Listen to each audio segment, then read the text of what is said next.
I was thinking the other day, a journalist asked me why why people are responding so positively to what I'm saying, the young men, for example, and I thought, why? Yeah, that's a good question. He says, well, I'm actually on their side. I'm really happy that they're not wasting their lives. I'm really sad to see that people are disenchanted and nihilistic and depressed and anxious and aimless and perverse and vengeful and all of those things. It's terrible. And then to see people question whether that's necessary and then to start to rise out of it. It's like, it's so fun. Like last night I was after my talk, it's overwhelming.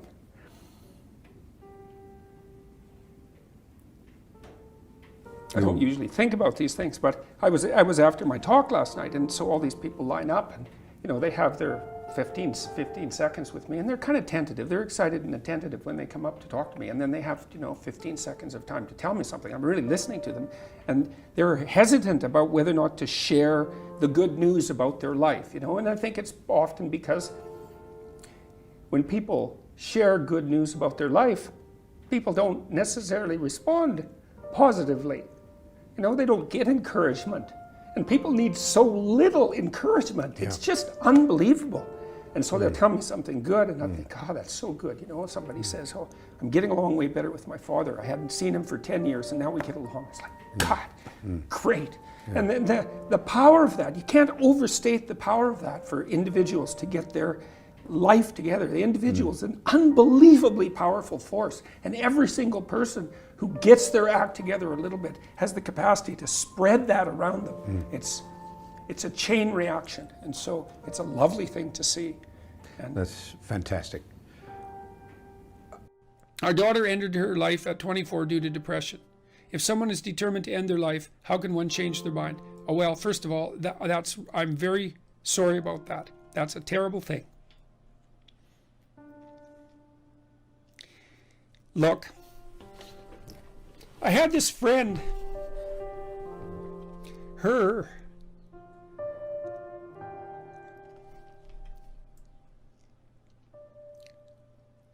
sorry.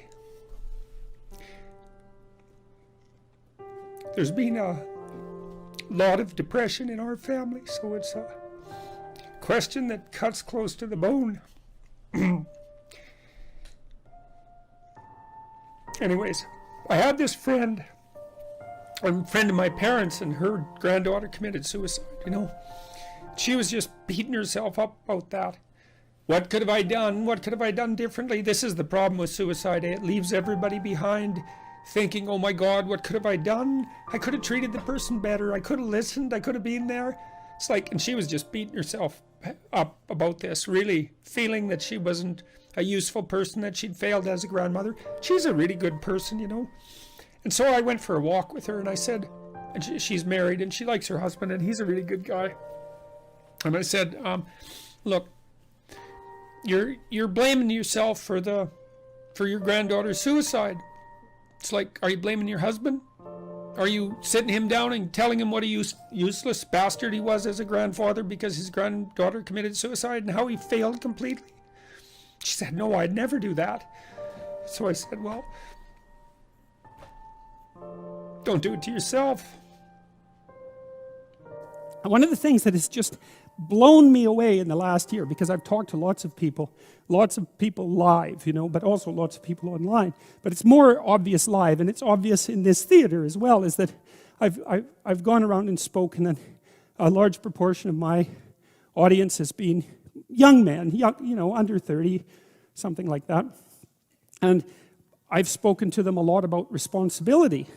And what's so odd about this is that of all the things that I've spoken about, because I can see the audience and I can feel how the audience is reacting, because I'm always paying attention to all of you insofar as I can manage that. So I get some sense of how what I'm saying is landing, which you have to do if you're going to speak effectively to people. And what happens is if I talk about responsibilities, everyone is silent, just like they are now. Silent and not moving, right? Focusing, attentive. Say, pick up your responsibility. Pick up the heaviest thing you can and carry it. And the room goes quiet and everybody's eyes open. And I think, that always makes me break up.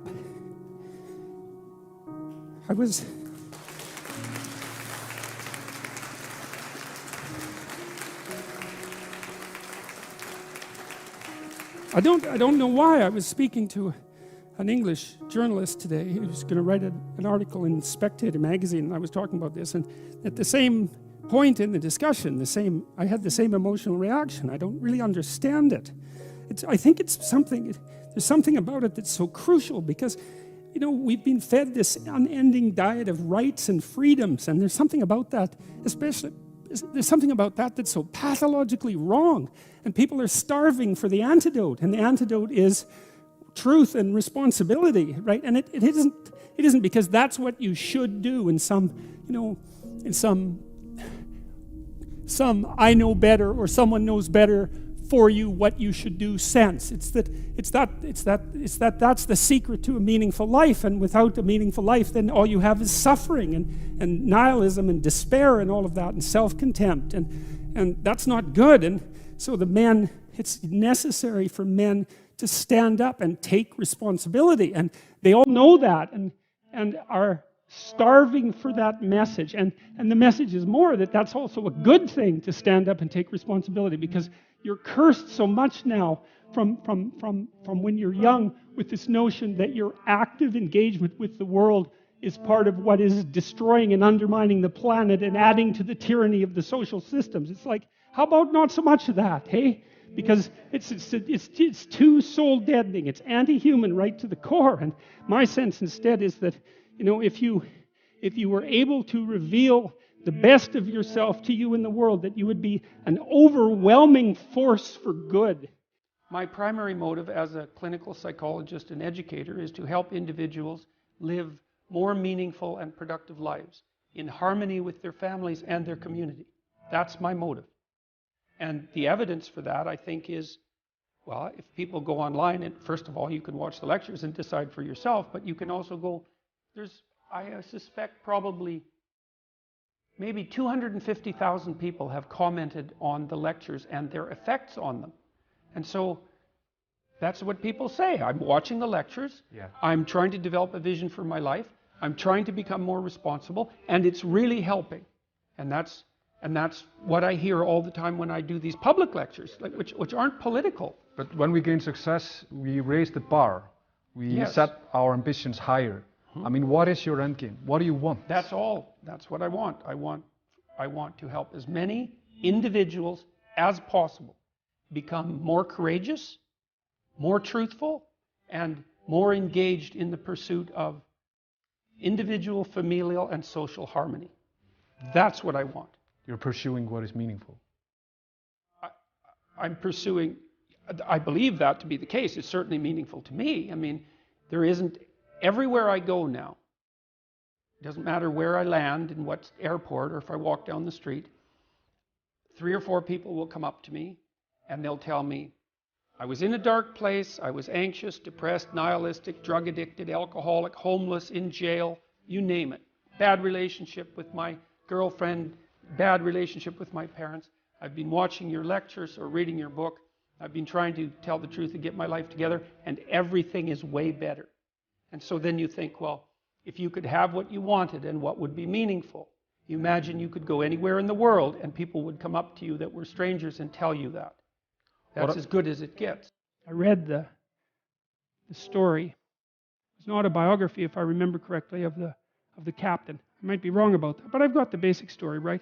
Well, they had a shipwreck in the Antarctica. And then they were there for a whole year in the Antarctica, and none of them died. Not one. He didn't lose a single man.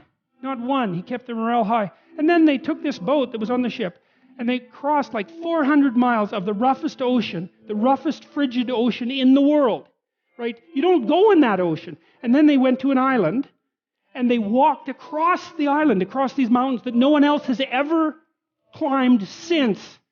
And they went to the city on the other side of the island, and they got a boat, and they went and rescued their compatriots, and everyone survived. It's like Endurance is the name of the book.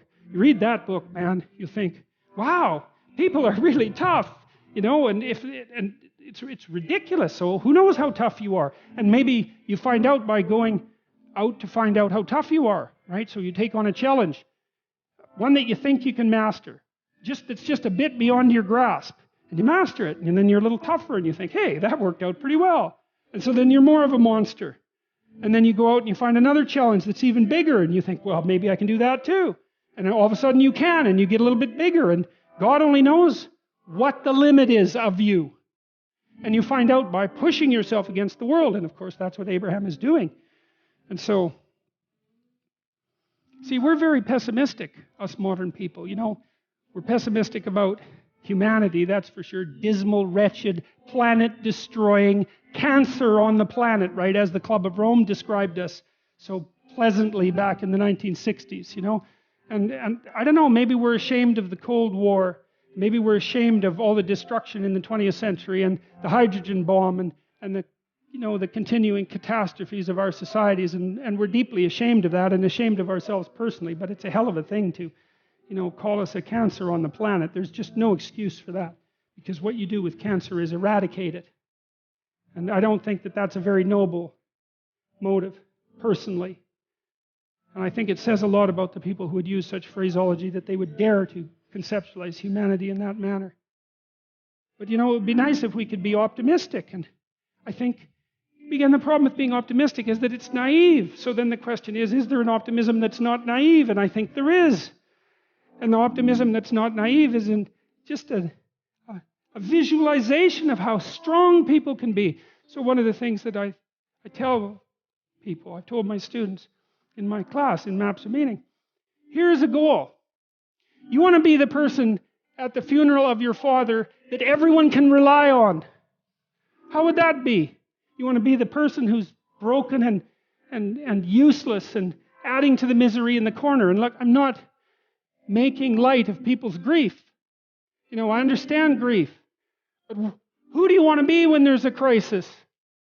Right? Do you want to be the person that everyone can turn to for strength? It's like, why the hell not? Why not that as a goal? That'd be a good goal, because then if there's a crisis, and there will be, it won't be such a bloody crisis, because there'll be someone there that can deal with it. You know, so when I went and talked to these people at the funeral home, I envisioned that. I thought, okay, well, this is something you have to contend with if you're going to be alive and adult. You have to contend with death and suffering, and you have to be ready for it. And you have to be there for the person, because that's all they're going to have. And so there's a goal, man.